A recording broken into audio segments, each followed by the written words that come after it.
2024ರ ಕರ್ನಾಟಕ ರಾಜ್ಯದಲ್ಲಿ ಲೋಕಸಭಾ ಚುನಾವಣೆ ಹಂತಗಳಲ್ಲಿ ಒಂದಾಗಿದ್ದು ದಿನಾಂಕ 26/4/2024ರಂದು ನಡೆಯಲಿದ್ದು ಇದರ ಬಗ್ಗೆ ಮುಂಚೆಯೇ ದಿನಾಂಕ 25/4/2024ರಂದು ಚುನಾವಣೆಯನ್ನು ನಡೆಯುವ ಬೇಕಾಗುವ ಸಾಮಗ್ರಿಗಳು ಎಂದರೆ ಇವಿಎಂ, ಮತ ಹಾಕುವ ಬ್ಯಾಲೆಟ್ ಯಂತ್ರ, ಸಂಬಂಧಿಸಿದ ವಸ್ತುಗಳನ್ನು ಚುನಾವಣೆ ನಡೆಯುವ ಬೂತ್ಗಳಿಗೆ ತೆಗೆದುಕೊಂಡು ಸಂಬಂಧಿಸಿದ ತಂಡಗಳು ಸೇರಿಕೊಂಡು ವಾಹನಗಳ ರೂಟ್ ಬಸ್ಸುಗಳ ಮೂಲಕ ಹೋಗಬೇಕಾಗಿದ್ದು ಸುಮಾರು ಚುನಾವಣಾ ಕರ್ತವ್ಯಕ್ಕೆ ಸಮಯ ಸರಿಯಾಗಿ ಬರದೆ ಎಲ್ಲೆಂದರಲ್ಲಿ ಇರುವುದು ಅಧಿಕಾರಿಗಳ ಗಮನಕ್ಕೆ ಹೋಗಿದ್ದು ಕೋಲಾರ ಜಿಲ್ಲೆಯ ಜಿಲ್ಲಾಧಿಕಾರಿ ಶ್ರೀಯುತ ಅಕ್ರಂ ಪಾಷಾ ಮತ್ತು ಶಂಕರ್ ವನ್ನಿಕಲ್, ಎಡಿಸಿ ಈ ಅಧಿಕಾರಿಗಳು ತಹಸೀಲ್ದಾರರಿಗೆ ಹಾಗೂ ಚುನಾವಣಾ ಉಸ್ತುವಾರಿ ಅಧಿಕಾರಿ ಸುಮಾ ಮೇಡಂರವರಿಗೆ ಲೆಫ್ಟ್ ಅಂಡ್ ರೈಟ್ ಮಾತುಗಳಿಂದ ಮಾತನಾಡಿದ ಮೇಲೆ ಕಾರ್ಯಪ್ರವೃತ್ತಿಯಾಗಿ ಕರ್ತವ್ಯಕ್ಕೆ ಬಂದವರನ್ನು ಬೇಗ ಬೇಗ ಬೂತ್ಗಳಿಗೆ ಕಳಿಸಲಾಯಿತು.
ಇದು ಪರ್ಯಾಯ ಮಾಡ್ತಾ ಇರೋದು 20 ನಿಮಿಷ ವಿನಾಶ ಆಗುತ್ತೆ.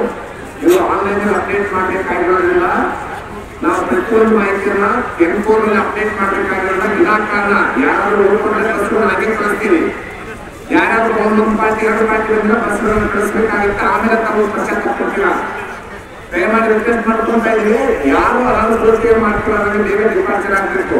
ಒಂದೇ ತಾಲೂಕ 8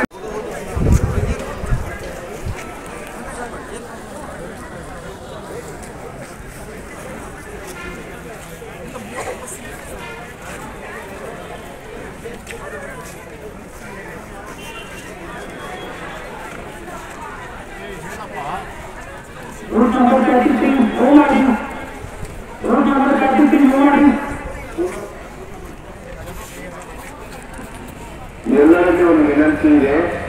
ನಾನು ಅಡಿಷನಲ್ ಡೆಪ್ಯೂಟಿ ಕಮಿಷನರು ಮತ್ತು ಡಿಸಿಸರು ಸಹ ಇಲ್ಲೇ ನಾವು ಬಂದಿದ್ದೀವಿ.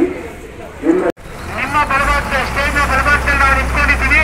ಎಲ್ಲ ರಿಸರ್ವ್ ಪಿಆರ್ಒ ಸ್ಟೇಜ್ ಹತ್ರ ಬರಬೇಕು.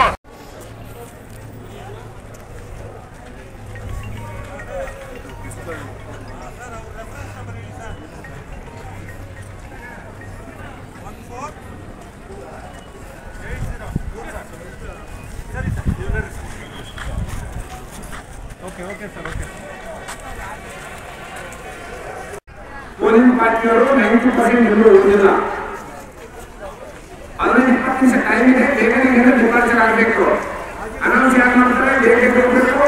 ಯಾರಾದ್ರೂ ಒಂದು ಪಾರ್ಟಿ ಒಂದು ವ್ಯಕ್ತಿ ಬಂದಿಲ್ಲ ಅಥವಾ ಒಂದು ಪಿಒ ಬಂದಿಲ್ಲ ಅಂದ್ರೆ ನಿಮಗೆ ರಾಜ್ಯ ಪೊಲೀಸ್ ಸ್ಟೇಷನ್ಗೆ ಕಳಿಸೋ